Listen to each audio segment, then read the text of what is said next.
You've seen them 1,000 times, on sidewalks, in parks, fluttering between skyscrapers, pecking at crumbs with mindless persistence. To most people, pigeons are barely more than urban scenery, background birds, flying rats, a nuisance. But what if we told you that behind these beady orange eyes lies one of the most astonishing biological success stories in the entire animal kingdom?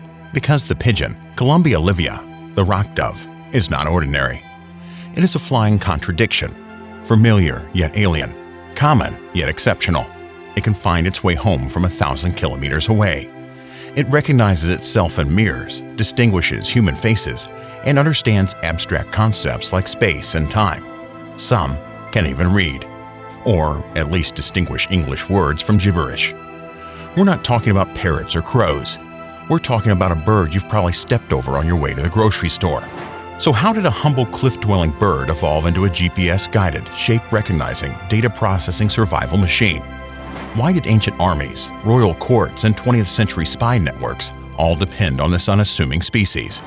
And what does the brain of a pigeon reveal about the limits, or lack thereof, of avian intelligence? The answers are weirder, deeper, and more astonishing than you've ever been told about just a pigeon. The origin of an urban bird. The story of the pigeon begins not in concrete, but in cliffs. Wild pigeons, rock doves, are native to Europe, North Africa, and Western Asia. Their preferred habitat? Sheer coastal cliffs, where they nest on ledges and feed in open spaces nearby. It's not hard to see the evolutionary prelude. Tall buildings, flat roofs, and open urban squares are nearly perfect replicas for their ancient terrain. But pigeons didn't colonize cities on their own. Humans brought them here.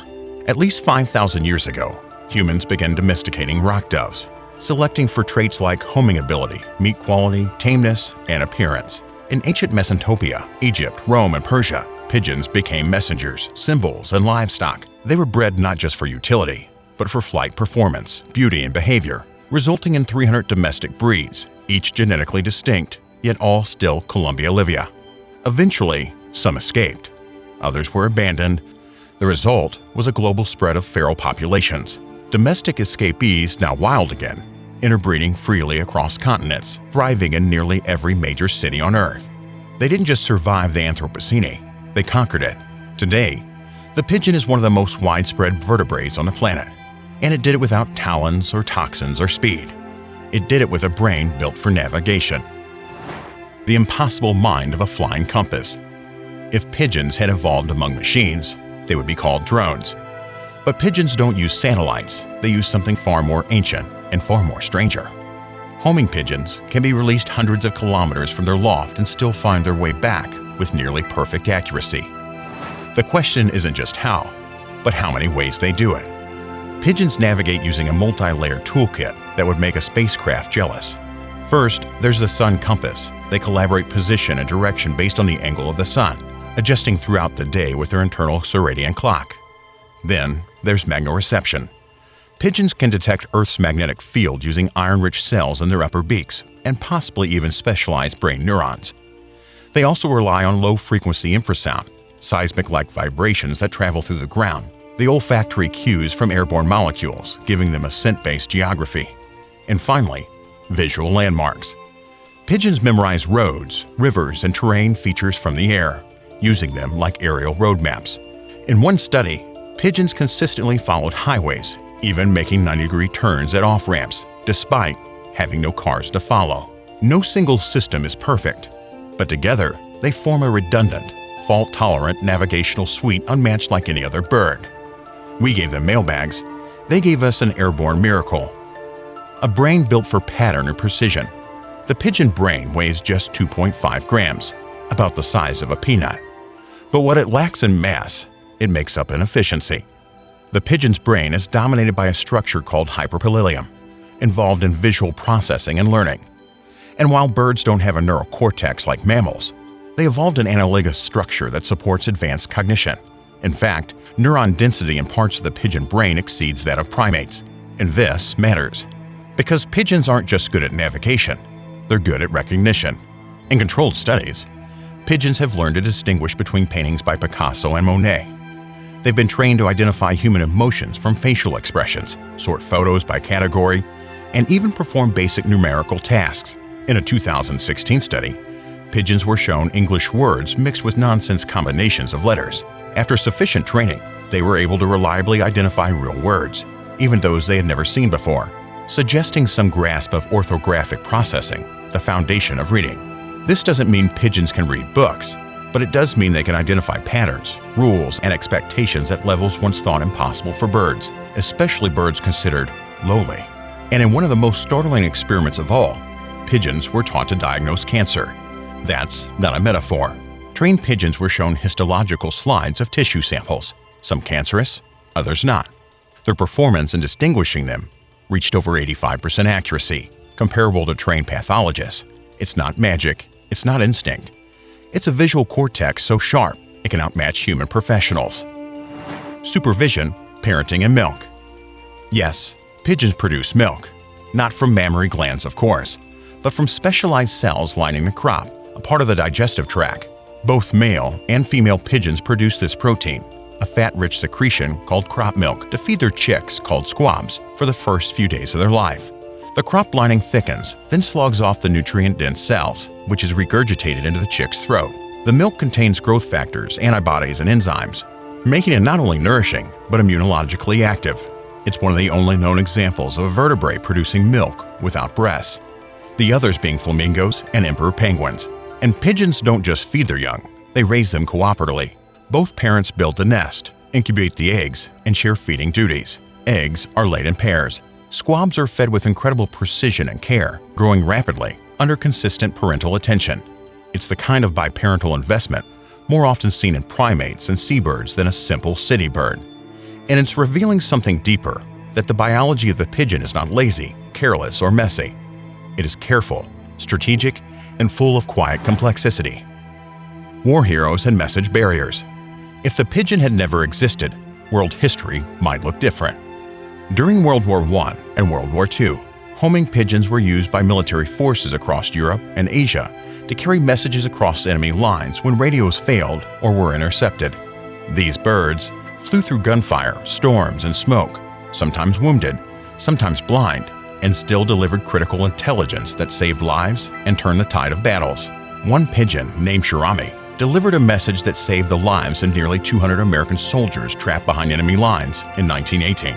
Shot through the breast, blinded in one eye, and with a leg hanging on by a tendon, she still flew 25 miles in 25 minutes. She was awarded the Croix de la Gloire for her service. Another, named G.I. Joe, saved a British unit in Italy from being accidentally bombarded by their own air force. His message arrived just in time, 5 minutes before the strike. These weren't anomalies. Hundreds of thousands of pigeons were enlisted, trained, and relied upon during wartime. They flew without payment, parachutes, or fail-safes, and they delivered. Why pigeons? Because no machine, not even in the 1940s, could match their navigational reliability. Even today, researchers studying animal navigation often find themselves referencing pigeons as a benchmark species. These are not symbols of war. They are tools of war, biological algorithms for survival and delivery. Faces, memory, and emotional intelligence. One of the most shocking discoveries in pigeon cognition came not from pigeons themselves, but from how they perceived us. In 2010, scientists at Keio University in Japan tested whether pigeons could distinguish between different human faces. They could. But then researchers went further. They dressed two experimenters identically, same lab coats, same gloves, same hats, and had one treat pigeons kindly while the other shooed them away. Days later, when the same people returned, pigeons avoided the unfriendly experimenter, even without cues, changing in clothes, or other hints. This wasn't just face recognition. This was behavioral association, memory tied to social interaction, something we typically associate with dogs, primates, or corvids. In other studies, pigeons have demonstrated long-term memory for images, categories, and even concepts like same and different. Their visual memory is so fine-tuned, in fact, that some of them are being trained to assist in medical diagnostics, flagging patterns in mammograms and biopsy slides with frightening accuracy. And if that weren't enough, pigeons have also been shown to detect emotional cues in humans. They distinguish between angry and neutral faces, and even between happy and sad vocal tones when paired with matching images.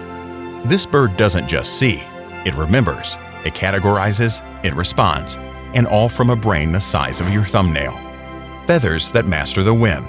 If you've ever seen a pigeon explode into flight, you've probably noticed the strange, almost mechanical sound their wings make. A sharp rhythmic whirring, like a helicopter gearing up. That sound isn't incidental.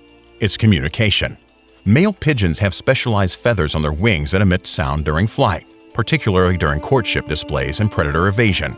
Each downstroke pushes air across modified feathers, creating acoustic signals that carry information.